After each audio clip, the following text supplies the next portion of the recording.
Mr. Bledsoe. It should be. It's populating. Everything's connected.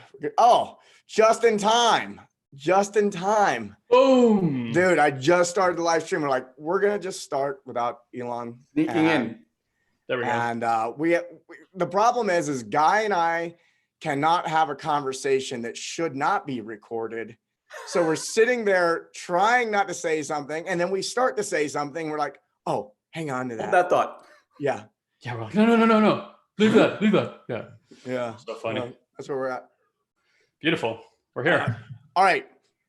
So for those that don't know who you two guys are, well, I'll say this.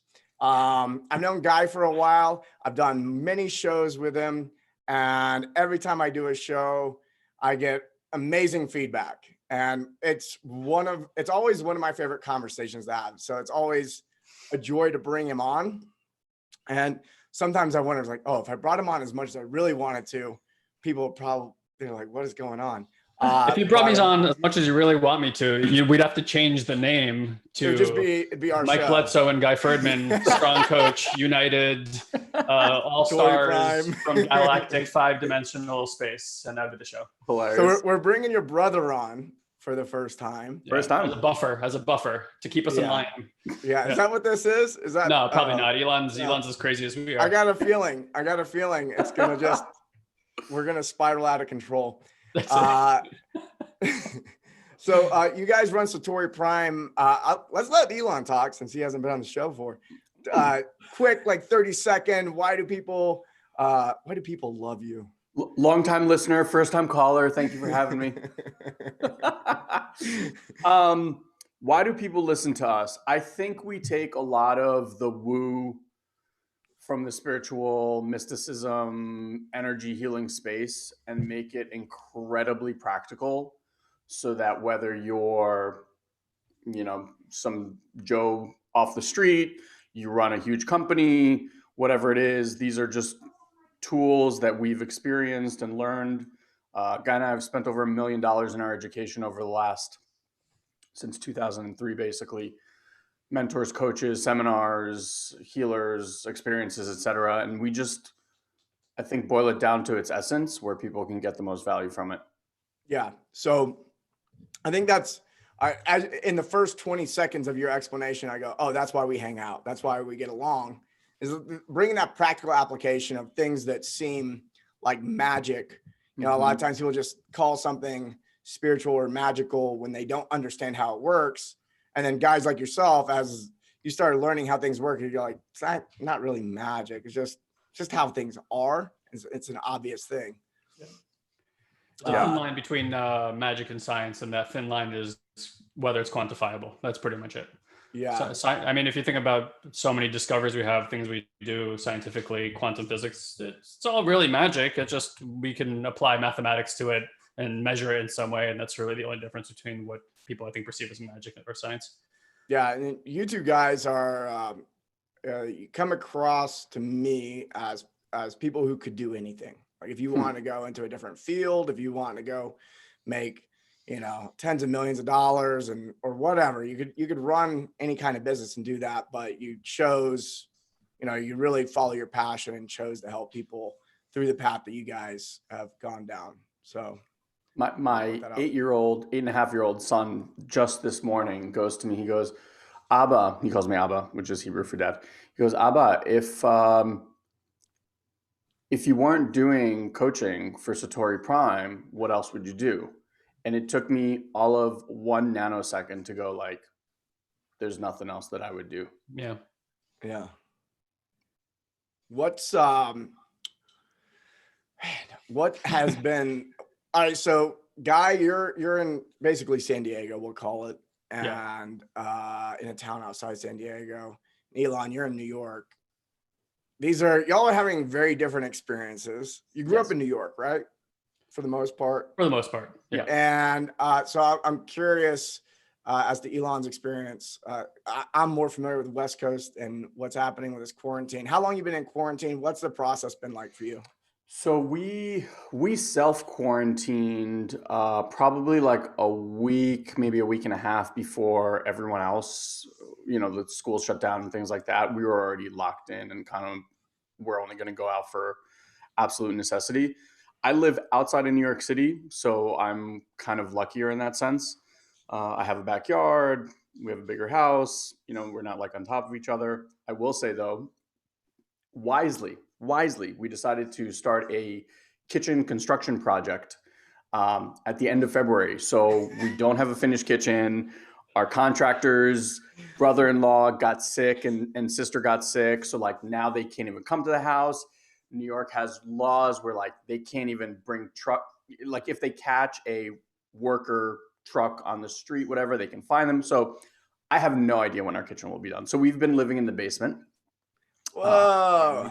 Yeah, so it's been, we got thrown a little curveball as we went into this whole thing. And to those of you guys living on the West Coast, a basement is a floor in a house that's underground.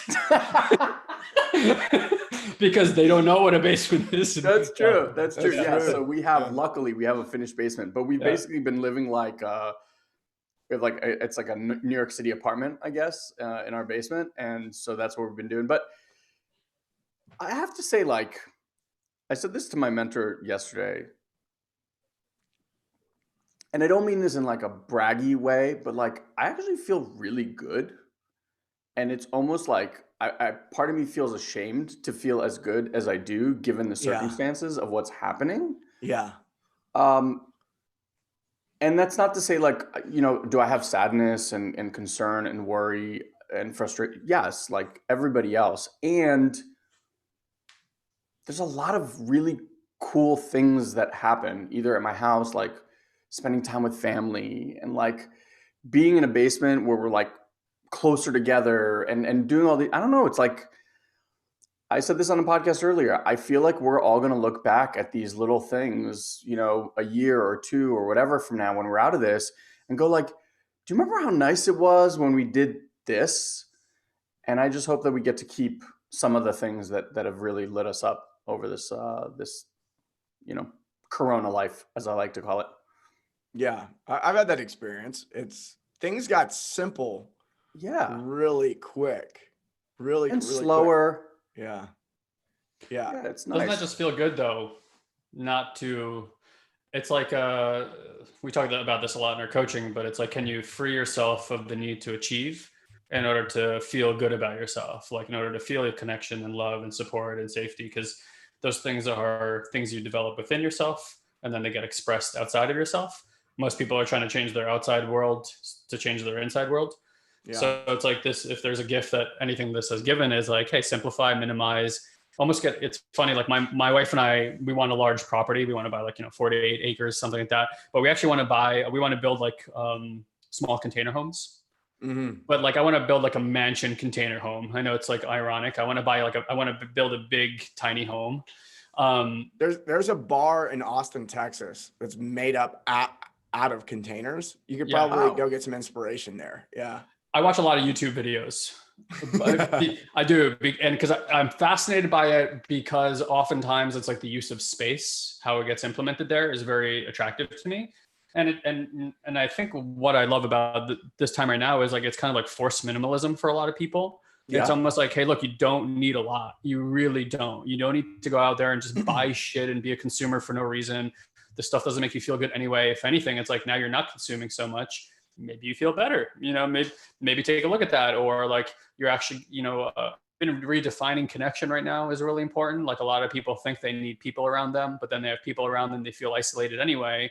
It's like, is that really connection because you have more quantity of physicalness around you? Or were you just misinterpreting how you got to receive connection in the first place? Again, that's something that comes inside. You get to give to yourself first, and then you get to share that expression with other people. So it really has kind of like flipped priorities on its head. And I think the longer we stay in this, the better for that reason, in terms of people viewing priorities really, really different. I say this all the time. I'm like, I really, and I am saying this with understanding that there's a lot of people going through very difficult situations, certainly have maybe like really difficult things happening at home as well. But my personal hope is that it doesn't end quick. I actually hope that we stay in this for a few months. It'll challenge people in different ways that I think are important if we want to make the type of changes that I hope that we ultimately get to see out of the situation. Yeah, I'm hearing stories of domestic violence being higher, suicide higher, and Divorce it's interesting at an because all-time high. What is? divorce, Yeah, like divorces, divorce attorneys are booming. yeah, and it's really. I'm with you, guy. I'm hearing this. I'm hearing more suicides, more domestic violence, and someone would go, "Oh, you want to have? Does that mean you want to have more of that?" And the answer is, absolutely not. And the violence was there, the depression was there, The and divorce is now there. it's I've been talking about this experience as something that's just speeding everything that already was up. The timeline just fucking jumped, and it is interesting that under this pressure cooker, people are probably leaving marriages that they should have left. They would have left years ago had they had been present to what was going on. Right. Or they're divorcing because they need to escape and they don't know how to cope and have a good conversation. I don't even know it's that they how to weren't connect. present to it.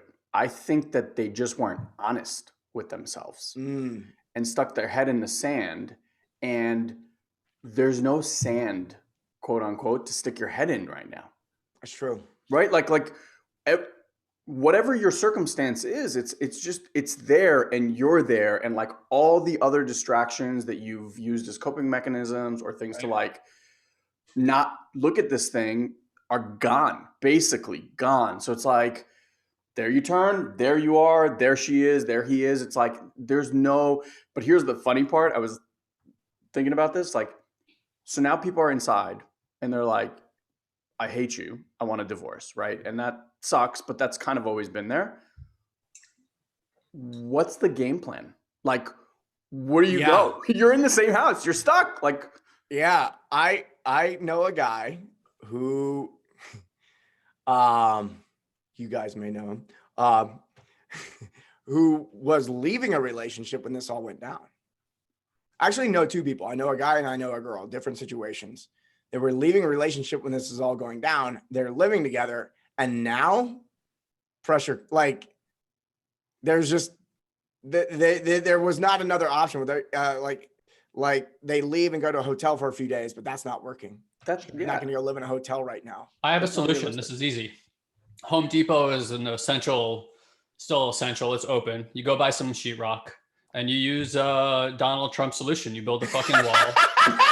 and that's that. I mean, like you have it's like those old, like in 1980s. Don't forget the barbed wire. You need barbed wire. Start building a moat. You get a fucking alligator. Yeah, like so funny. But yeah, it's you could do it. But I get that. Yeah, I mean, I'm sure there are so many crazy stories. I mean, look, there's families that don't spend time together, kids that don't want to be around their parents. Like, I get all that, but like, there are your problems that you never face. And I agree with you 100%. This is like an accelerated timeline type of situation. And it doesn't even matter if you've done the work, like spiritually, physically, emotionally, this is causing so much upheaval that I have to I don't want to say manage, but like be with. Like this stuff might've taken me years, what's happening within days or weeks right now.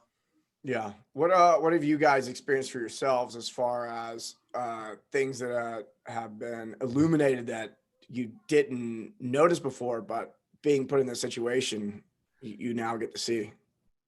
That's an awesome question. Yeah, so I'll just preface this by saying that the kind of work that we're doing internally for ourselves and with our clients is, instead of trying to understand. So Guy and I played the mindset game since 2003. We were in that world, steeped in it, and it got to a point where I just got sick of looking at the same patterns over and over and over. We looked for new methodologies, new mentors, new technology, basically. Can you explain to people patterns? Like in the same patterns, sure. Or so an example of that. Yeah. So pattern is for me, a big one is the story that got created when I was very, very young. I had a story. My parents left. I made it mean that I'm a loser. And then I've I had a lived. loser story too. There you go. Oh my That's how gosh. you get along. When this is all over, guys, you can start a group, you can support each other. We can kumbaya together. I got the domain picked out. That's it. So, I'm a loser showed up a lot because it's like it shows up in relationships when a relationship fails. It shows up in sports. It shows up in school. It shows up in relationships. It shows up in my health. And it was just this ongoing thing. And like I would hit this wall, say in business, and the thing would always lead back to that same core story. I'm like, oh my God, I'm so nauseated by looking at the same moment in my life like 1,000 times. I was 30 at the time and I'm going, dude, if I do this for like the next 70 years, are you kidding me? Like, this is what I got to deal with every time. Oh, I'm a loser. Okay, let's look at the same scenario again. Like, I was like, oh, enough. So, and look, I'm not taking anything away from that work. That work is incredibly valuable. Like, if that's what you're doing, it is life-changing. I mean, it is. And I was just like, okay, there's got to be something else. So that's when we really started to leave the mind and the understanding and the reframing and the figuring it out. And we're like introduced to this whole internal system that prods and pokes and creates little contractions and bubbles and holds things inside. And what I started to see is that internally there were different parts that got trapped in time. So it wasn't just that Ilan at like 3.5 that had that moment, but there's like a lot of different parts that got trapped in time and they live inside and they are the ones that are responding to the external environment before the mind comes. So say there's that like I'm a loser part, right? So he actually lives, I don't know if people can see this on camera, he lives here from me. He's right here behind rib number 3. It's near the liver. Yeah, he's like The liver. right side of the solar plexus. And he like when he gets really scared or really activated, he'll like tighten really hard. And that's what sends a message to my brain to go, holy crap, shit's about to go down. Like, this is bad. We got to fix this. And then the doer just gets online. It's like, all right, well, you don't have to feel that. I promise. Like I told you, you're never going to feel like a loser. And it just does its thing. So now, before that happens, we've created technology that actually or been shown technology that we can heal that part and let that part feel safer to feel I'm a loser, for example. Because I'm a loser was this DEFCON 11, like this is really bad, we got to fix this. So now with that work,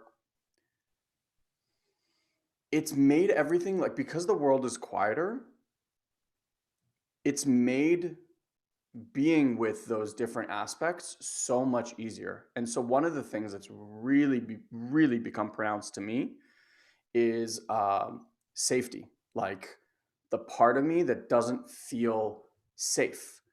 And it could be like uncertainty around my business. And then there's a freak out inside of like, oh my God, how are we going to survive? What about our family? And so where the old part used to go is having to figure out how to solve that external problem, right? Like, how am I going to fix all of this? What's really cool is no one knows the future. No one knows the doors that we're walking out of. No one even knows what's going to happen a week from now.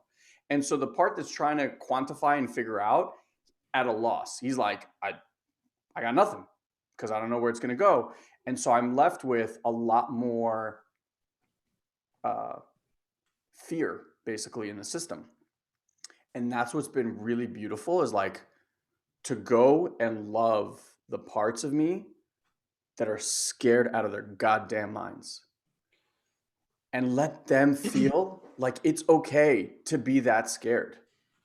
And what happens is they relax, not from understanding, not from figuring stuff out, just from them knowing that I'm there and it's okay for them to process the full gamut of the human emotional scale. You know, everyone wants to be happy all the time, but it's happy is one note. There's despair and terror and trauma and sadness and frustration and anger. Like, we're the keyboard of all of these things. And I think we're just expanding, a guy and I like looking to expand where we can get the entire keyboard to play. Or, and I've said, everyone's playing the entire keyboard. I don't know if everyone's appreciating every key. So it's like, or it's can even maybe even can hear it. Yeah, it's like the key is being played, but being tone deaf. Or totally. Yeah. I mean, I think for most men, right? I think we've talked about this before. It's like the human experience, like it's either joy or anger. So and it's like everything else kind of gets suppressed, or you kind of have, like we're talking about, these patterns and protectors that protect you from really experiencing those things fully, but then you're not really experiencing humanity fully. That creates a lot of misalignment, actions that you start taking to try to get things so you don't really have to feel those things, but it never quite works. And you just end up in these loops throughout your entire life. And it's like, I don't know about you guys, but like I get, like Ilan said, I'm tired of some of those loops happening over and over again.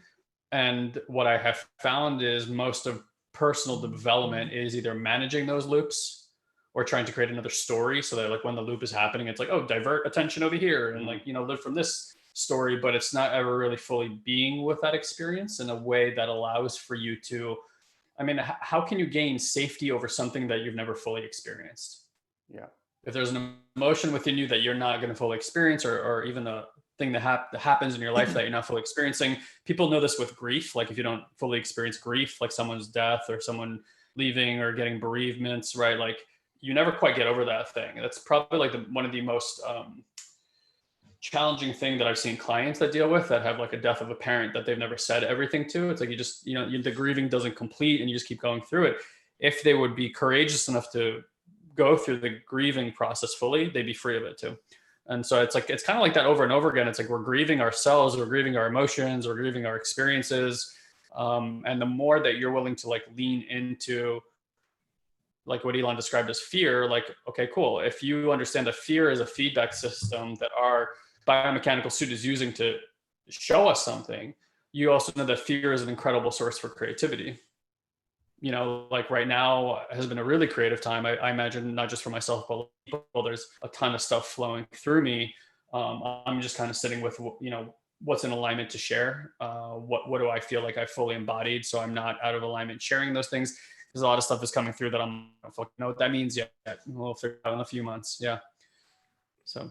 Yeah. What do you, and talking about fear, can you talk about like a healthy experience of fear, an unhealthy experience of fear? I've, over the last month, I actually got on the phone with Guy at one point. I was like, my system was just like, Sure. I was just high. I was like at a high pitch, and I was just going, okay, because there's just so much different information coming in and all this. And so looking back on it, it's like, did I respond appropriately? Did I respond? Did I react? All these types of things. What, in your view, is a healthy response to fear? How do we, because people, I imagine, are experiencing it in waves. One day it's fine. You get a phone call from somebody and they've got some news that gets you fired up. It all started off with, all right, you're going to get this virus and you probably die, to now they're going to force you to get a vaccine that's not been tested appropriately. And people are freaking out about that. I've had my own concerns. What goes from like a healthy fear or concern to something that's not useful or something that's holding us back? Well, let's use that experience with you, I think, as a good example, right? So when everything started shifting very quickly, and it's funny, we reached out when we were both like at the fever pitch of fear for each other, because like a lot of different, like you said, pieces of information started coming through. And it wasn't like I wasn't afraid about what was coming. It like sobered me that it actually was coming. Mm-hmm. When we were watching it on the news and it was happening in China and then like moving across, it's like, okay, that's a fucked up movie, but it's still a movie. And then it becomes your life and you're like, the system is like, whoa, you're telling me tomorrow I can't get out of my house? Like, freedoms get lost very quickly. There's a lot of stuff like that. But for me, all fear is inherently healthy. Ultimately, it is a few things. Number one, where are you viewing the fear from? And are you going along for the ride with it? Right. So like we all have thoughts in our head, and there's two different ways to perceive thoughts. There's I'm having a thought and I got to go and chase it and figure it out and do all the things that people normally do when they have a thought, especially ones that scare them. Or I can be like a passive observer viewing something thinking, and I'm just viewing something thinking. Like if I'm watching Michael talk about thoughts that he's having, I'm aware that I'm watching Michael talk about thoughts that he's having. The reality is within ourselves, it's the same thing. There's something having thoughts and we're the ones viewing it, but oftentimes we gets involved in that game and plays the game. So if you're passively observing, you're going to probably learn a lot about fear itself as like a mechanism of things, because you're not chasing it. You're not getting on what like we call like the bus ride, right? Like you can see the bus, but you don't have to get on the ride, don't have to go on the bus to go along for the ride. The second thing is when you were afraid, you reached out for support. Yeah. That's a really big deal. And most of us, we get, it's like fear comes along with shame and guilt. We don't want to show that we're afraid because we've been told that fear is no good. You got to be strong. You got to figure it out. And you got to like might is right. So it's like power is more important right now than vulnerability. And that's the irony and the paradox of things, is that like vulnerability is power. It's like, if you don't have vulnerability with power, then you actually don't have power. And so it's like reaching out for that support and saying, hey, look, I could use some reflection. Or honestly, what I think most people miss, it's so simple. We do a really simple exercise. I won't talk about it too much here. We call them minis. And it really is just providing support through presence. Like most of the trauma that even the one Ilan mentioned, I'm sure you can talk about your loser story. I could talk about why I think I'm fucking retarded. Like I get all those kind of things. But in those situations, sorry for the euphemism, bad now, but when I was a kid, it wasn't. Like all those stories, if you really think about what did the little boy, little girl need when they were being traumatized, is they really wanted an attuned presence from mom and dad. They didn't need a solution. They just needed to feel that mom and dad were there and that safety is there. They can downregulate the nervous system. Ooh, they open up to experience. Then it's okay to experience what they're experiencing. The energy flows through the body, liberates. You had an experience, but you're afraid of it. You're not walking around like it's now clamped onto you and you got to walk around with it. So as adults, that doesn't change. What worked as a child works as an adult. Most of our parents didn't have attunement, the presence, education, or experiences to know how to do that. So it really is on each one of us to, first of all, give that to ourselves, that level of attunement, presence, and attention when we're going through difficult, quote unquote, difficult experiences. And the second thing is find people who can really offer you presence when you're going through those experiences. It's extraordinarily healing for the other person, for both people, really. And it's so simple. And that's why a lot of people miss it. It's like really all you want is presence right now. Yeah. Can I just add something to that real quick? Sure. Because I think now is a really good time to have this conversation around fear. Every single human on planet Earth has been thrown into an environment that is unknown. As soon as we are put in an environment of unknown, our fear kicks in. That's what it does, right? Because our mind, the brain, is a predictive mechanism. So it is constantly trying to predict the future you are walking into. That's why you have like a choose your own adventure movie in your head. It's like, okay, I'm going to do this in my business. And if this happens, then I'm going to do this. But we're at this point right now where it's like the screen has gone black. And that part that wants to predict can't, because it's like, I don't know what happens past this move. Yeah, I mean, I remember the exact words that were coming out of my mouth when I started making decisions around, okay, looks like, I'm about to get on a plane. Oh, wait, that country's not going to let me in. That's never happened before. Yeah. Oh, they're talking about locking things down. Oh, they're locking things down in other countries. Oh, we're right behind them. I've never seen this before. So I started going into that. That's where I was making a lot of decisions from. I go, oh, I've never seen this before. I need to take extra precautions. That's it. That's why all the toilet paper ran out. So this is what I kind of want to point to, because this is a really, really interesting. It's like, I'll just say this before. The actions you take are irrelevant.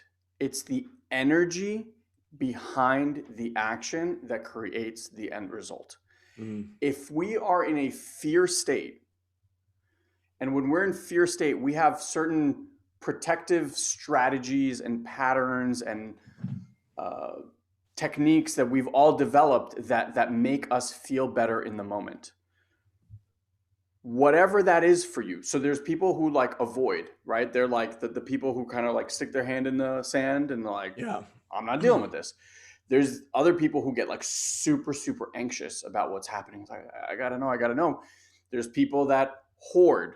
Because that, again, like we're looking for safety, right? There's people who are just information junkies right now. It's like, information is going to make me feel safer. And they're just I got a buddy he's staying up till 3 or 4 o'clock every morning. Right? And when I hang out with him, he's just, I'll be like, what do you think about this? And then he's able to lay out the whole thing. I was like, should I be worried about this? He's actually a wealth of information. I'm going, okay, cool. Yeah. Like you actually did all this crazy research. That makes him feel safer. And he'll admit it. There's nothing. Yeah. And he's a bit of hypochondriac too. He's like terrified of getting, I don't want to get the COVID. Perfect storm. So it's like, we all have these things that we do. The part that I think is so interesting, it's like people's patterns are on loudspeaker. It's like the second I mention that, you're like, oh, my buddy's this. I think we're all in some sort of WhatsApp group, and you can literally watch in the WhatsApp group who's running what pattern. There's the ones that just like sending memes. They're like, I don't give a shit about anything that's happening. The one that's like sending article after article and video after video. You're like, it's interesting to watch as we all do this. Yeah. So what I would offer is like, if we act from fear, if we get on that bus and ride the fear bus, and we act from that place and we let the pattern dictate the next action, what that actually does is it puts us in this loop. Because now the energy behind the action is fear, which then creates more some sort of circumstance where fear is going to loop back in. And so you put yourself on this like fear cycle, which is not actually like this. Fear is one of those things that it's like a toilet bowl. It just like gets down and you get to this place. You're like, holy fuck, like what is happening in my life? Yeah. So just knowing that, like even having that awareness, go like, oh, am I just reacting out of fear to just make myself feel okay in the moment?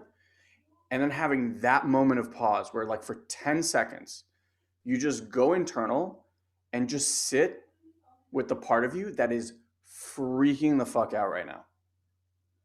And just be with it. Be like, okay, I'm freaking the fuck out right now. And you'll notice that in 10 seconds, 30 seconds, like it's the tension and the stress and all that stuff kind of like, it does what it does and it will start to dissipate. If it doesn't take 30 seconds, it'll take 2 minutes. And then allow that to just process through. And now from that calmer state, now choose your next action. And that gets you out of that fear loop, quote unquote, and into just a new pathway. And that doesn't mean that fear won't show up. It's just you're not choosing from fear and creating more and more and more of that in your life. Yeah. Yeah. I noticed myself. I think my the virus never really scared me that much. It was more of like how are like the socioeconomic impacts and how are people going to respond. Yeah. And I in the military, there's a saying of, you don't rise to the occasion, you fall to the level of training that you receive. And so I love that. I've never heard that. Yeah, people, it's one of those things where I think a lot of people like to fantasize about, how I would behave. They want to be Bruce Willis or something. And, if shit hit the fan, I'd be like that. I'm like, no, you wouldn't. You would not be like that. Because you've never been like that. You think that when shit hits the fan, that's how you're going to be. Yeah. No. So you've never been like that, John. Fucking John, man. No, anyway, so like that's one thing I've witnessed in this whole situation is there's this unknown thing that pops up, and it was interesting to watch myself and recognize, oh yeah, like stress hit me. Because my lifestyle, which is basically traveling around the world, and there was no plans of settling down for like 2 years in my mind. I was like, I'm not settling down anytime soon. Yeah. And all of a sudden it's like, sit your ass down. I go, and that triggered a pattern of like for me, like, don't tell me what to do. Yes. It's like, I have a you're strong trying to those fucking too. control me. I will. And then I'm like, actually, there's nothing I can do. So I did the next best thing is I drove to Utah. I just don't want to be in the city. So, but anyway, and I watched myself and I go, wow, did I just fall to my level of training? And it's a military thing. And then everything I was doing was like, I was doing tons of risk assessment. I was going, where's the best place to be if shit really hit the fan? I've never seen this before. I was playing out scenarios, not playing out scenarios of like, oh my, it's funny because I have a couple friends. I don't think they can, I'm actually being really nice by saying, I think they don't really hear everything that I'm saying. Like they have their filter. I mean, we all have our filters. Some are heavier than others. For sure. But like I have one friend who's like, you were really freaking out. I was actually just, energetically, I don't feel like it was like a freak out about what was going on. It was more of like ooh, I've never seen this before. And the way I freak out is to start doing it is Yes. like, so maybe it was a freak out, but like, maybe she could see something I wasn't saying as well. But I was like, shit, man. So I was like, oh, I started doing risk assessments and I go, okay, I got to look out for this. All right. Food, supply chain. Okay. If that breaks down, what do I need to do? So I made sure I had that. Okay. If shit really hit the fan, I need to be able to be away from dense population. So I did that. So it's like, I played all these things. I'm like, okay, worst case scenario, this is what I do. And then as I was in the middle of this, I'm driving from California to Utah. And I go, this is hilarious. This is definitely something like a former military prepper mindset would do. And I was like, I literally fell to the level of my training. Absolutely. Literally, like this is what you do, and this is what I was taught when I was growing up. This was this is very like military-esque. Like, yeah, I was like, yeah, I've got guns and ammo, and food and this and that. It's like no matter what hits me, I don't have a hazmat suit. That's the only thing I don't have, and I got rid of that years ago. Now I'm regretting it. I should have had that hazmat suit. Michael calls me. He goes, I'm going to a ranch. They got cattle. We can eat for 10 years. I was like, okay. Drop me a pin. You know, I've never heard that line before, and you are absolutely dead on. Like you fell to the level of your training, and that's what took over. It's like threat response went high, and then you went to your training. It's interesting because I'm listening and I'm going, wow, Guy and I too, because our training is different, right? Like our training is go internal, go internal, go internal. So everything inside of me, as all this stuff is happening, everything's like, go sit. Like every time I have a moment, it's like, go sit. That's it. That's all I keep hearing. It's not like, go get guns, go do this, go. It's just like, go sit. Yeah. So it's interesting that I've never thought of it. And then look, there's people right now where they're training, quote unquote, to deal with this stuff is what? Alcohol, drugs, totally, fear and violence. You know, for people who are like exercise is coping, they are freaking out right now. Like, I know, can't go to the gym, can't get this, can't get that, and you can just watch. They're like convulsing on the inside. Check this out. This is a cool stat. Talking about exercise, right? This will show you. And my buddy was telling me about this, and I've been tied into the CrossFit community for a long time, and they're neurotic in their own way. Absolutely. And it's beautiful. And so nobody can go do CrossFit right now. Like to do CrossFit, you need, to do it the way people want to do it, they have to have 20 different pieces of equipment, and they need really loud Linkin Park playing in the background, and they need to beat somebody. Some motherfucker needs to be a loser so I can be a winner. and, you know, all those things. And so that just got fucking ripped away. It's not about the workouts. So, but the workouts is what everything revolves around. So on iTunes, there was a new record broken for movies downloaded. And it was the CrossFit Games documentary. So all these CrossFitters, fucking broke like a world record.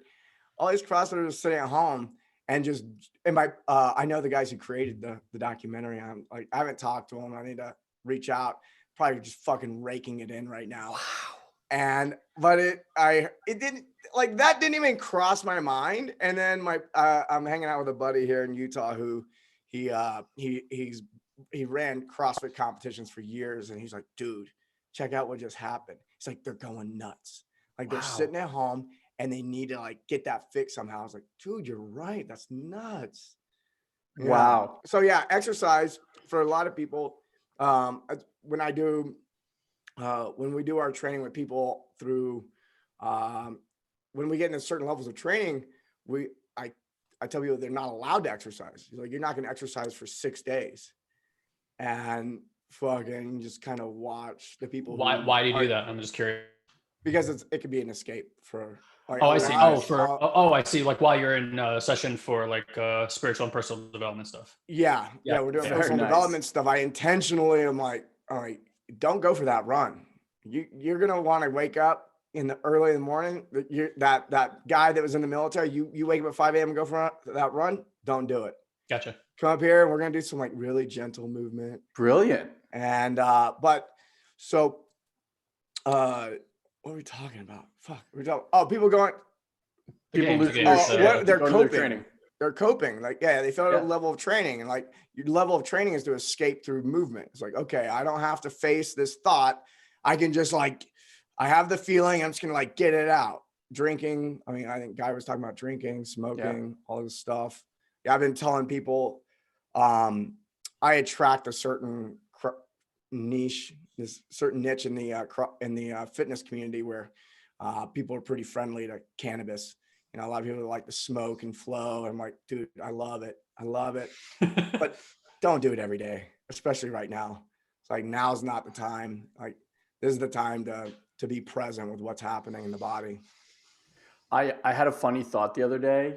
You know,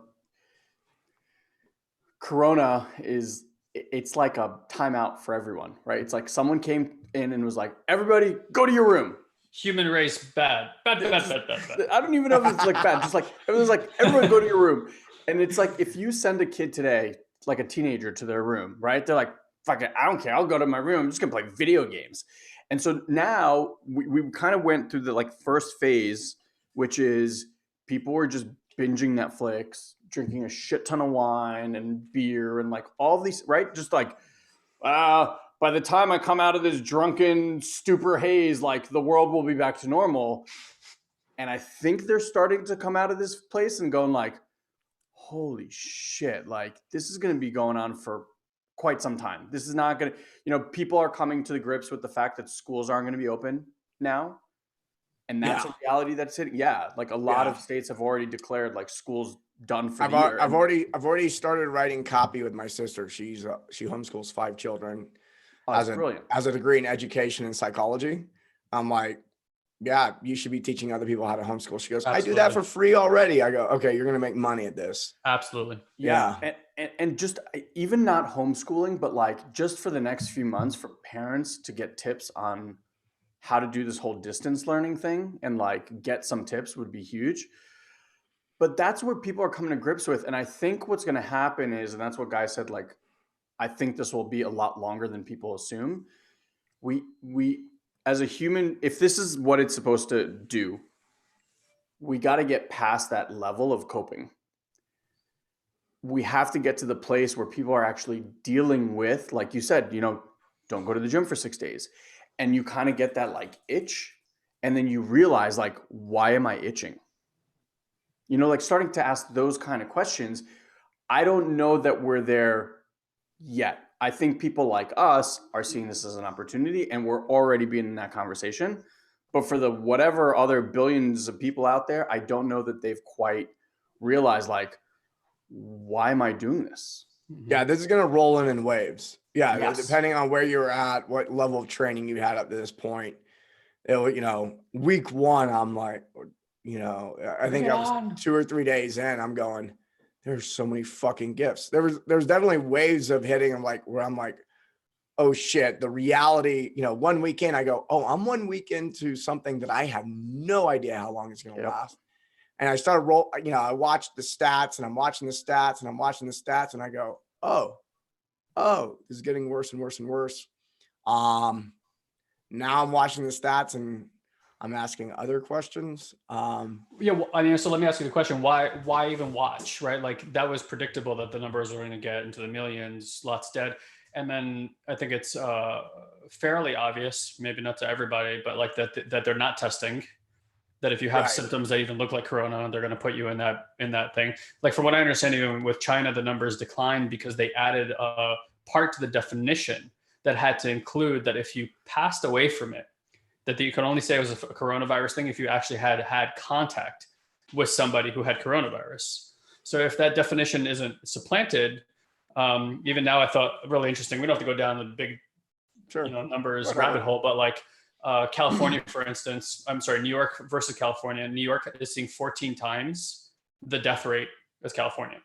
Yeah. So they're like, okay, well, why is that? Well, Chinese and a lot of Asian countries travel to California as the number one destination spot for people from Asia. They don't travel across the country for, obvious reasons. And so they are assuming now that they've already traced back that the coronavirus, when they thought it was a bad flu season, has really been here since the middle of November, that we actually went through our curve already when there was no definition, no panic, and it was just being treated like the flu or anything else, where New York is now seeing, the wave go across the country and they're being smashed by it. But because there's the hysteria of it, and that's why I think like this is what we always got to take into consideration. Like somebody posted yesterday that I know is in the medical field, that heart disease numbers, pneumonia numbers, and flu deaths are all down at the same time while coronavirus is going up. So it's like, are people dying from coronavirus, or is just because that's the lens that we're looking through right now, that the same diseases that were taking people out are now being redefined as coronavirus? This is true when there was polio. This is true when there was really any other pandemic. Because again, you give people a narrative. You assume right now, if you have a cough or a sneeze, you're like, oh, the first thought is, fuck, do I have coronavirus? You're not going to be like, oh, okay, I just sniffed some pepper, like it just changes the perspective. So I think that's what we always have to consider. And look, whatever it is that you're dealing with, I don't want to make it wrong. If you think this is like exactly what's going on, cool. Like that's your narrative, live in it and learn from it. If you're fucking aliens put this on the planet, cool, that's your narrative, like live in it, right?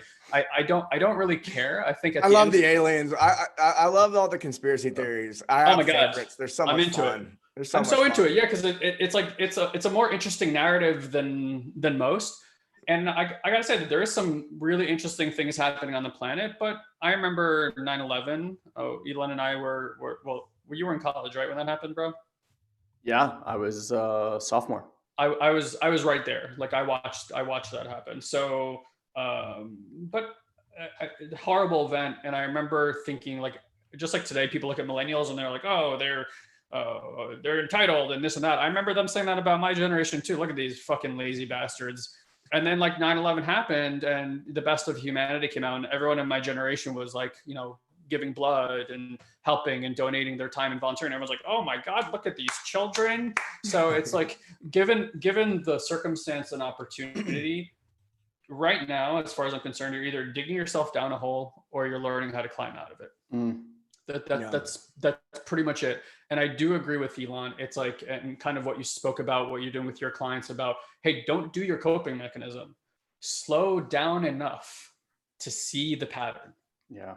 Because if you don't slow down, you're in the pattern. Mm-hmm. And when you're in the pattern, you're never going to get perspective on what it looks like to go through the pattern. Yeah.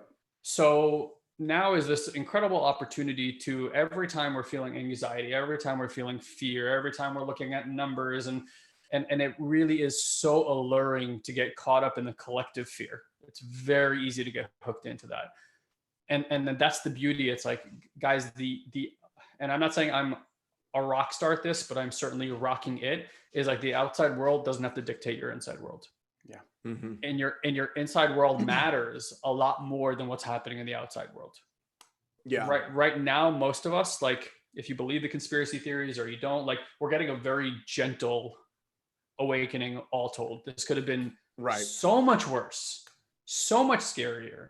So, like, you're at home, you're probably with your families, you still have food, electricity's on. We can still talk on the internet and find out how other people feel about this stuff. Like, could have gone. Armageddon is pretty fucking bougie, man. Yeah, it's a bougie Armageddon. It's Bougie-mageddon. Yeah, I mean, even 20 years ago, no internet and something like this going down, like, most people would be beside themselves, you know? So yeah, I say we get real grateful for how this has happened, again, with the compassion of understanding that people are really suffering out there around this thing. And the reality is people are suffering every day. Yeah. This is just a magnified version of putting all that under a microscope and showing you that people are suffering. And it's good to know that people are suffering so we can be more compassionate about the suffering on our planet, period. Yeah. As a culture, we're in a mental loop. It seems that repeating narrative every day we wake up. I'm in this again. I'm in this again. I'm in this again. Yeah. The numbers seem strange to me in regard to, how many people are dying from heart disease, the flu, all these numbers that are much bigger than COVID-19 coronavirus. And yet we're freaking out about the coronavirus. I think that it reminds me of, the mind latching onto something it's afraid of. For some reason, it latches onto that one thought. And it seems like, to me, all of society has latched onto this one story, and we're stuck in a loop. And, how long does it, as Ilan was talking about, how long does that spiral before, as a culture, how long does it spiral before people go, fuck it, I'm going to let it go. That's right. Yeah. I'm going to let this narrative go. And wow, life is going to be way better now that I let that go, because what was attached to that was all this other bullshit that was holding us back as an entire planet. Yeah. That's, I mean, just ask yourself this questions like, why am I watching the numbers? Why am I watching the news? And I love this, but I have to stay informed. Why? Yeah. Like no one can really give me that answer. Like, why? Because here's the thing. Unless you're out there physically, I'm not talking mentally, like spewing crap, physically out there, going to shift that conversation, whatever the conversation is. Like, now it's Corona, before it's the war in Afghanistan, then whatever it is. If you're not physically going out there to do something about it, what is the point of you knowing about it? Yeah, the next comment is like, well, if I'm at a dinner party and people are talking about it, then I want, okay. So really what you're saying is like, I don't want to feel stupid at a dinner party. And in order to not feel stupid at a dinner party, I'm going to watch this to educate myself so I can say something. But really what there is for you to deal with now is like, okay, so if we go under, there's this underlying feeling of like being stupid. Mm. And that's what you get to look at. So like right now, here's the thing. I believe that whatever is happening out there is happening out there. It's going to happen out there. Like, there are people doing the best that they know how. God bless all of them. Like, all the medical people that are out there, like, truly, God bless you and your families for just unreal work that's being done right now. Other than those people, like, your job is you internally right now. Like, you got put in a house with a family that maybe you haven't seen or connected with in a long time, and you don't know because it feels awkward and you're not really sure what to do. Get some new fucking tools on doing that. Instead of like focusing on numbers like, what would it look like for me to actually be the dad that I always dreamed that I could be, or the husband or wife that I dreamed that I like? That you can do. Yeah. The one of the things that's really come online for me is, and I think I was sharing this when you and I were on a phone call yesterday, is that I can visualize my future, or my desired future, we'll say that, much more clearly than I could have a month ago. This space has allowed me to really reflect on who and what am I going to be doing in the future? Who am I going to be doing in the future? Who am I going to be? And what am I going to be doing in the future? And maybe who I'm going to be doing in the future. But Side hustle. yeah, I got, there's some DMs out there. Hey, girl, when we can finally touch each other, what do you say? We get a coffee. Yeah. So, I really been able to get present with that because I have been going along with what's been happening, and I've recognized what I've gotten present to is this is the best time to do that work. This is the best time to do that inner work. This is such a gift. The days are, I've never had so many consecutive days. I'll say this, it's been years. It's been probably a decade or more since I've had consecutive days that are similar externally, right? Wow. And what that has given me is the ability to see the difference in my internal state of okay, it's not the outside world that's making me have a different experience every day. I'm having a very different experience every day because I'm having a very different experience every day. And it's cool to be able to witness the progress from day to day, whether it be physically, mentally, emotionally, spiritually. On all these levels, I'm noticing more and more connection. That doesn't mean that every day I'm more connected to those things than I was the day before, but overall, there's this progress being made that I was not accessing before. And so I'm really looking at this as an opportunity for everybody. This is prime time for personal development. This is the best time. Look, you have more time to reflect. You have more time to work on yourself.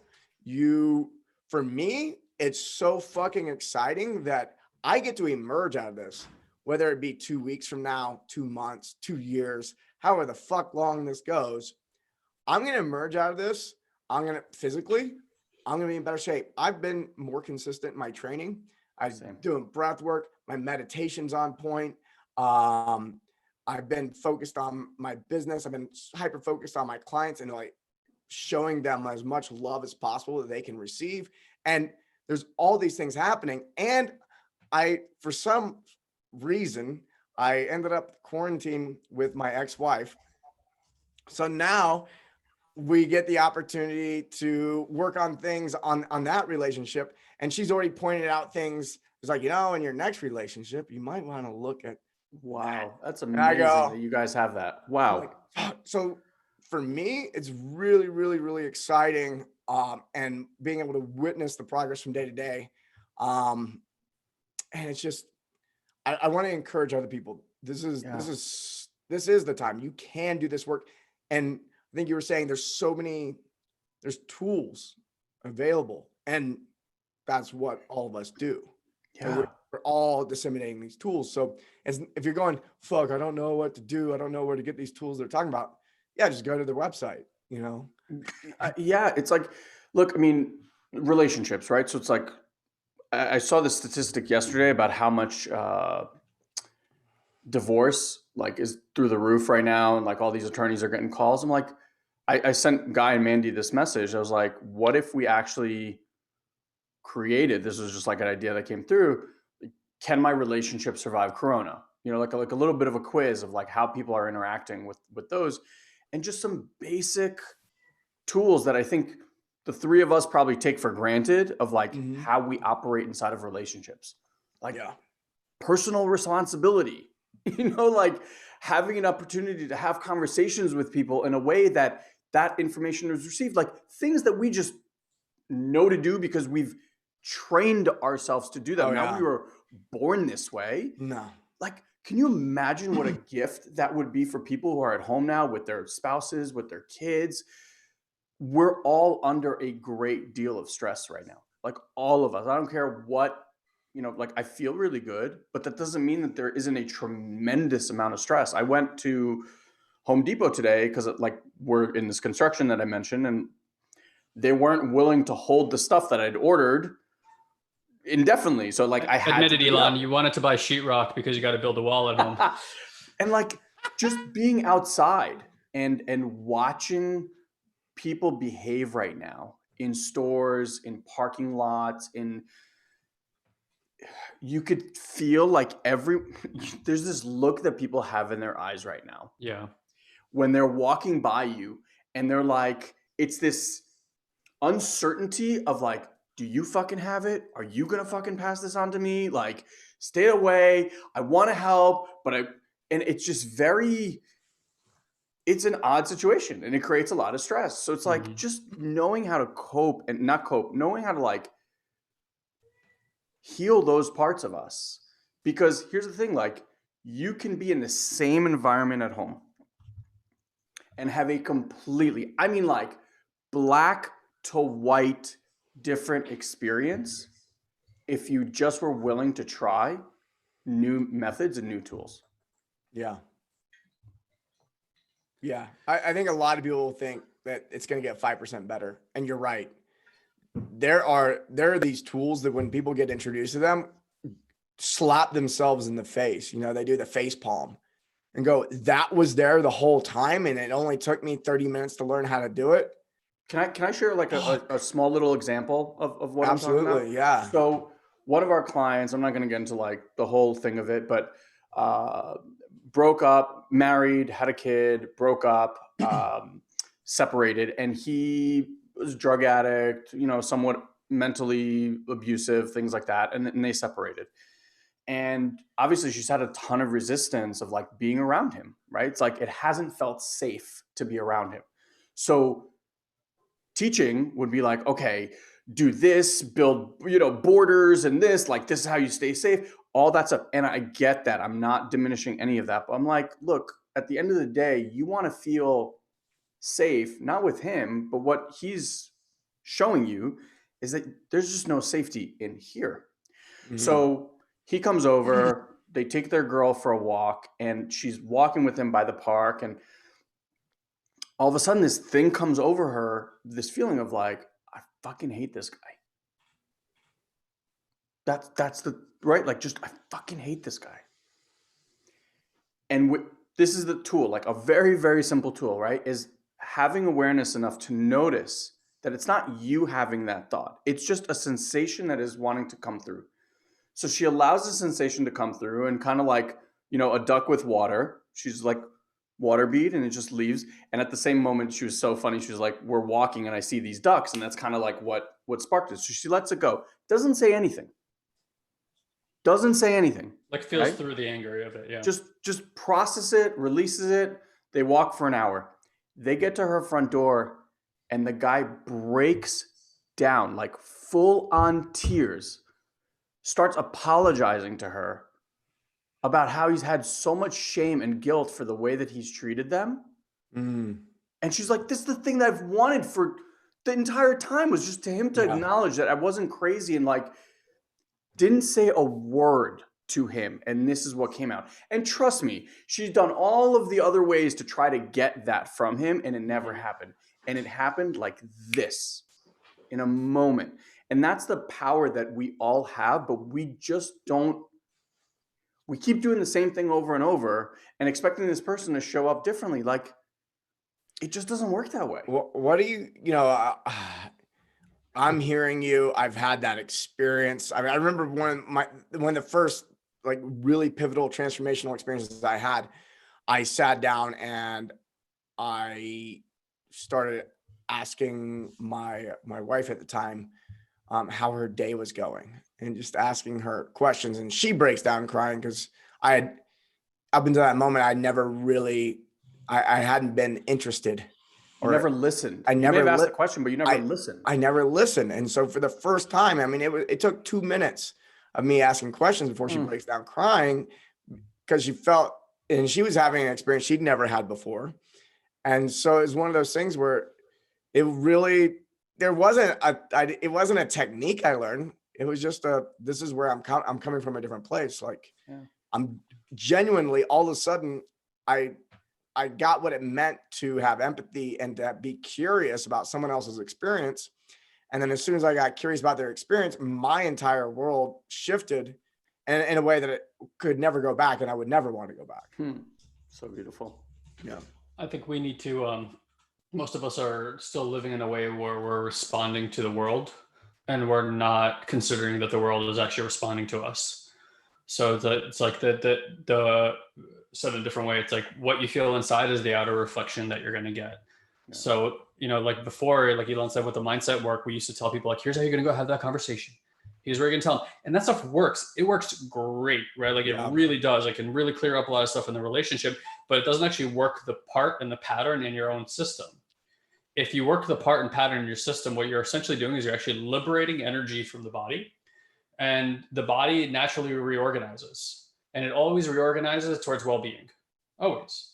If you think about like even in the physics, whether we're talking about form or energy or space, everything is moving towards neutrality, like our planet, right? Like everything is in this harmonious balance that we seem to be knocking out of. And right now it's like, we could consider this event as a way of like going back towards neutrality. We even talk about recessions, like it's a correction.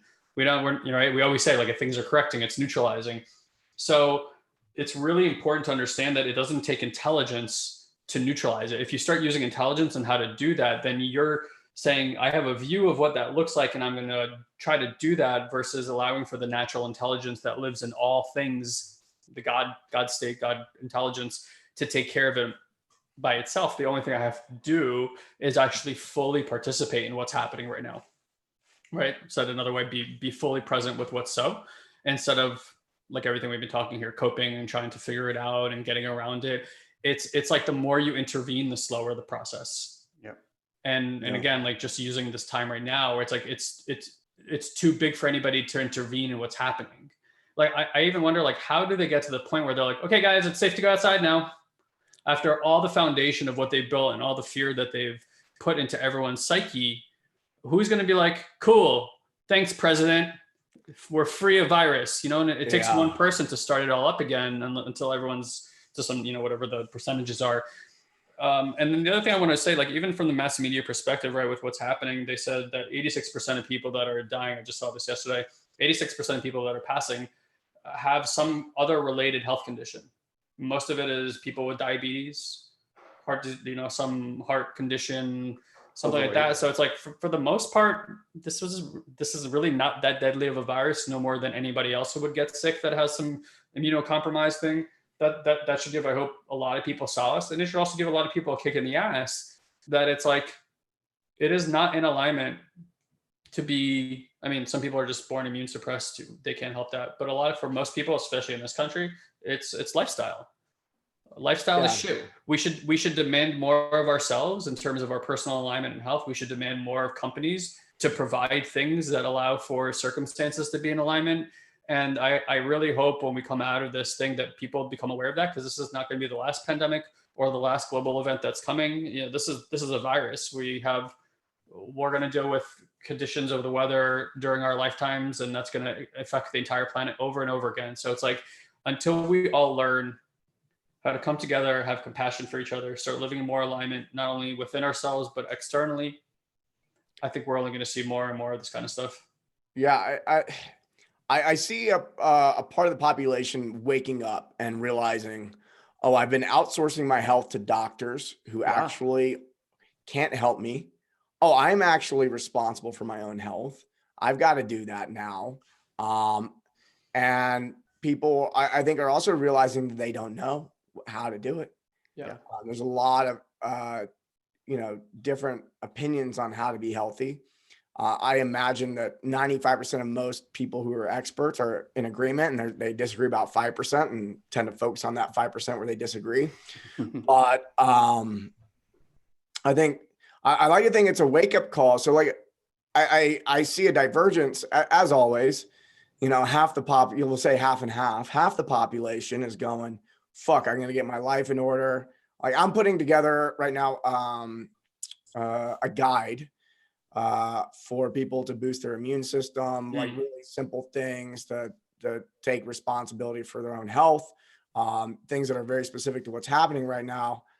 And I hope it spreads like wildfire. And I hope anyone who's doing the same thing is going to get out there.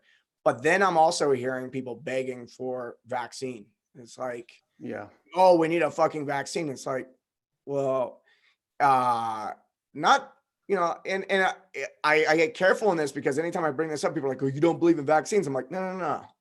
Vaccines are one tiny piece of the plan for living a long time. You know, it is a really cool piece of technology that was designed. I believe that it is over. People have put it on a pedestal. Like they think it's more effective than it actually is. It's not as effective as it is, and people like to point at certain things, but that's a different conversation. But when I hear people going, "Oh, all we need is the vaccine," I go, "Uh-oh, Yeah. the fucking point." Yes. And this is, I don't get angry too much about too many things, but this is one of those things where I want to call people a twit and hit them over the head with a stick. Totally.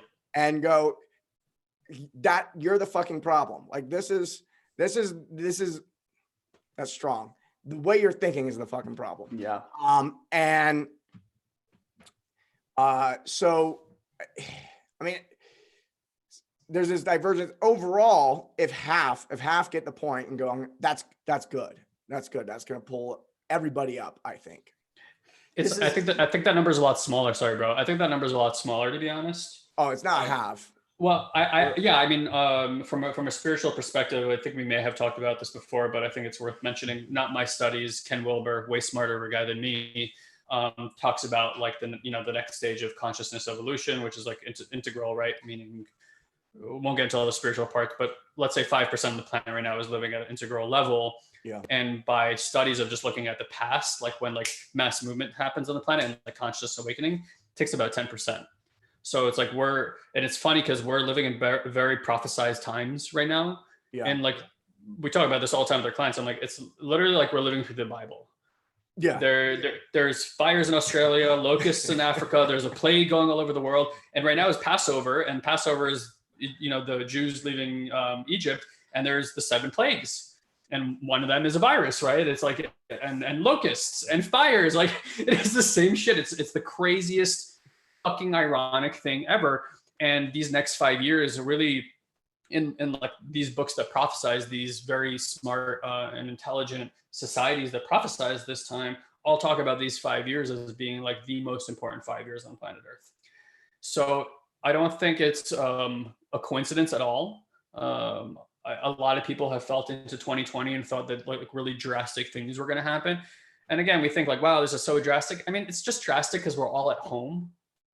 But like we're choosing that. There's no police outside my door right now with a gun telling me to stay inside. That's you. There are places that are.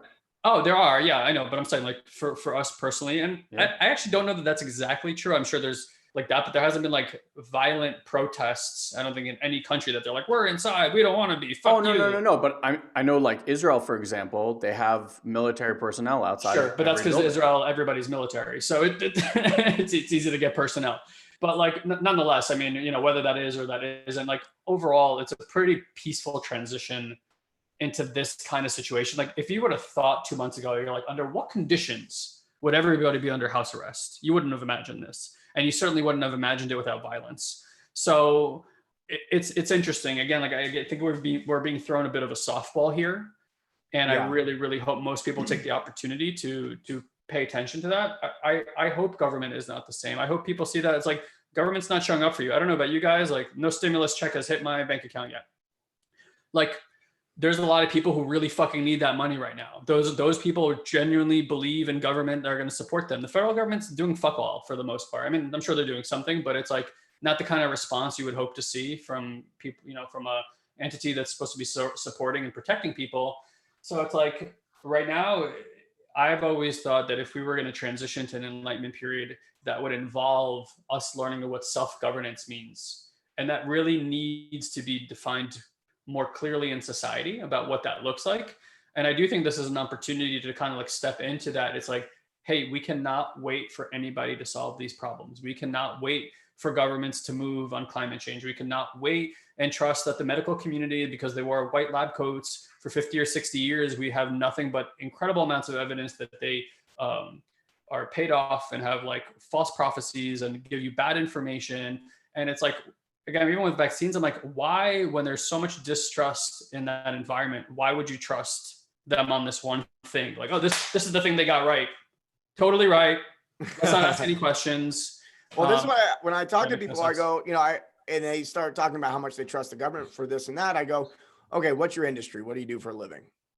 Okay, you're an expert at that thing. How well the government, you interact with the government in regard to your job in some way, or they do something similar. Yeah, How good do they do that job? Hmm. And everybody always goes, they suck. they're shit. Yeah. They suck. Worse. I'm like, okay.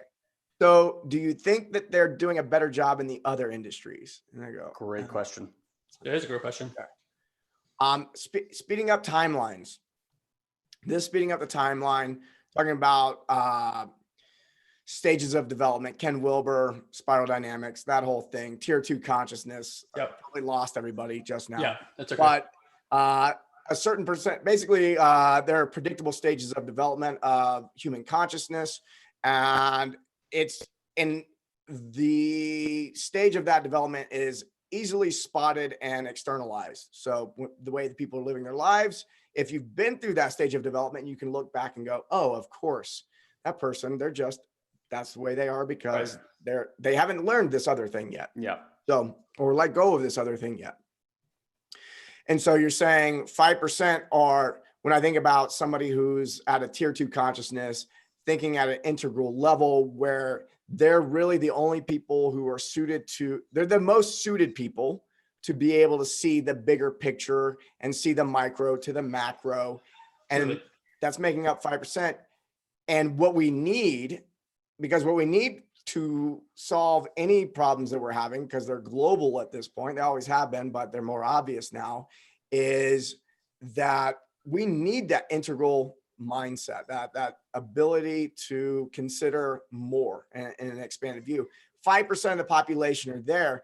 Does this situation speed that up and bump a lot of people who are riding the edge of moving into tier 2 consciousness? Does that bump them in there? Can I just point out one thing, Guy? You can go into a lot more, but I just want to point out, like, notice who the virus is going after. Mm-hmm.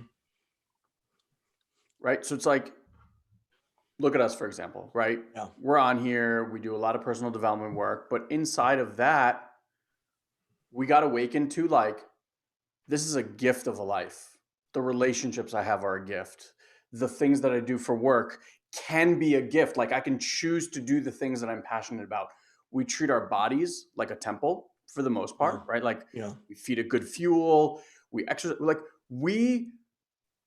I'm not saying enlightened ones, but like of that level, right? Like, you perceive life in a very different way. Yeah, I mean, it's like I said, it's externalized. Are you living a lifestyle where you wake up happy to attack the day and you have self-care and then you enjoy the work you do, and then when you're done at the end of the day, you're not drained, you're just having your day. Right? It was a great day.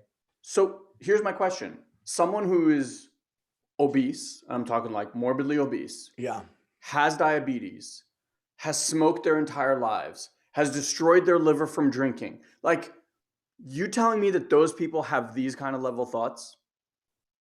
No. Right? Like, they generally not. They don't love their life. They've been abusing their body for decades. Always exceptions to the rule. Always. I'm not saying like this for everyone, but I'm just saying, like, look at the people who are leaving the planet at this time due to this virus have had dis-ease in their body, the majority of them, in one way, shape, or form. Now, that dis-ease didn't get created last Tuesday. No. That dis-ease has been happening for decades. Yeah, they've been rolling the dice for a long time. For a long time, because of just a type of outlook of the world and a type of thinking about life, right? So it's like, to me, and I'm not saying this is like prophecy or blah, blah, blah, blah, blah, but like, it feels very that we're pulling this cap off of just a certain frequency of thought and energy that has been here in humanity and on Earth. and there's not like Darwinism, survival of the fittest shit. I'm not like, but I'm just saying it feels like we're making space for something else new to arise. And the numbers reflect that. 9 out of 10 people are in that situation are the ones that are getting affected the most, you know? And that's what I'm saying. Like, it feels to me like there's this innate, it's going to sound weird, to this thing that's blind and invisible and, you know, has no mind. It's like, it seems fairly intelligent in the way that it's, Right. you know, somehow, like, I'm not saying it's choosing, but like somehow affecting a certain type of demographic. So Well, I wouldn't say the virus is its own thing. This is just this entire thing is an organism. Exactly. And what has the intelligence is the organism. Yeah. That has created this way of detoxification. Yeah. We're detoxing just the way a person has to detox their body, whether it be voluntary or involuntary. Totally. Involuntary mean, we call that being sick. Yeah. And people, we're going through an involuntary global detoxification. And that I going back to neutrality, this is the planet's way of finding neutrality is the way I see it. Yeah. Well, kind of like I've been saying this a lot, for those of us who've done plant medicine work, that in like the shamanic world, when you're purging, even women who get pregnant, your first trimester, you're purging a lot. Why are you purging? To cleanse the body, to basically prepare the vessel. So on the outside, to the human mind, it's like, oh, that's nasty. But in the experience and the spirit of it inside, it's like, whoa, this is getting well, right? And that's why shamans always say you're not getting sick, you're getting well. So it's like we're getting well, but on the collective, I couldn't agree more. And what we call viruses to me is a part of a very elaborate communication network that speaks to our DNA and informs the body how to be prepared for environmental shifts and impacts that are occurring on our planet. And I think that's truly what's happening. And that's not just coming from me, that's coming from lots and lots of smart people.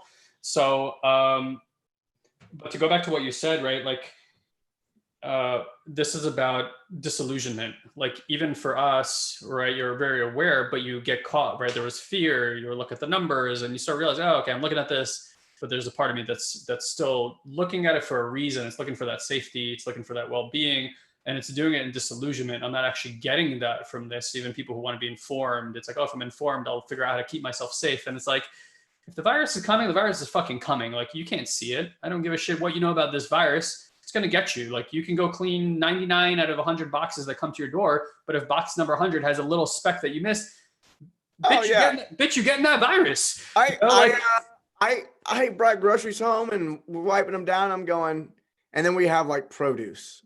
Yeah. And I go, psychosis. What am I going to do? Fucking Lysol my produce? Yeah.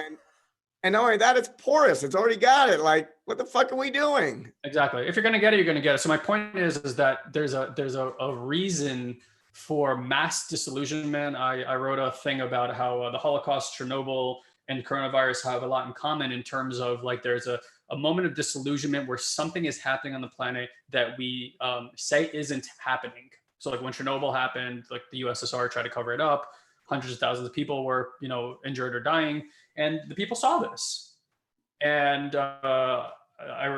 anyway, the information came to me, and the president of the USSR at that time said that the event that took down communism was Chernobyl. Like that was the beginning of the end because the people rose up out of disillusionment. So for me, that's happening on a mass scale right now. It's like we've been living in the fake news era, but it's like, no, there's always been fake news. It's all propaganda. It's all a narrative. Now it's just like, as awful as I don't enjoy watching Donald Trump constantly call it fake news, he's right. There's no real narrative. It's just made up biases. So if during this time, again, that's my point, they caused so much fear, so much, the numbers are not going to be what they said. Even right now, yesterday, Fauci said, oh, sorry, we said it was going to be 500,000 people. No, sorry, it's only 60,000. Right? Like they're already. Dude, every time that guy talks, I want to punch him in the throat. because we'll never be shaking hands again. I'm like, who the fuck is this guy? Yeah. If somebody needs to be taken outside, it's that guy. Yeah. Meanwhile, there's people that want to fuck him. So yeah. So look, but here's the thing, right? Hire goon, and like you said, your thinking is a problem, but it's like it's not. Even that is not really the problem because spiral dynamics. Those people are stuck in a certain, well, not stuck. Those people are at a certain level of consciousness that deals with threat in a certain way. And for people like, in the red band, you know what I mean? Like the power thing, that's how you deal with everything. More power, more power, more power. So Yeah. part of what I would like to see is this is going to hopefully be like an unveiling of a lot of social disillusionment that people live under because of media. And hopefully people claiming back power, which ultimately means more power for the people, more self-governance, more community organizing, a lot of stuff, and even food, right? Like, I hope people realize after this, like, you need to be growing food locally. You cannot get it delivered from Mexico and China and stuff like this, because in a situation like this, we're fucked. Yeah. Fucked, Like, this wouldn't be an issue at all. This is a non-issue if we were all living in community right now. Farming our own food, raising our own animals, already self-contained. People would get sick, you're right, but you wouldn't be relying on government to send fucking resources so you can feel like you can live. Yeah, I've been in, building community conversations for years. We've been in the conversation for years.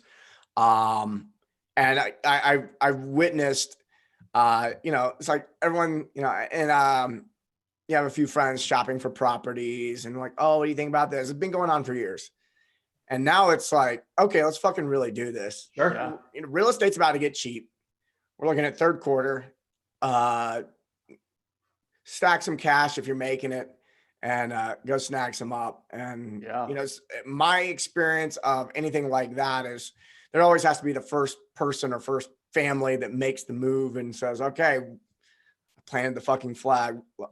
We got some goats and a garden. Who's coming with us? Yeah.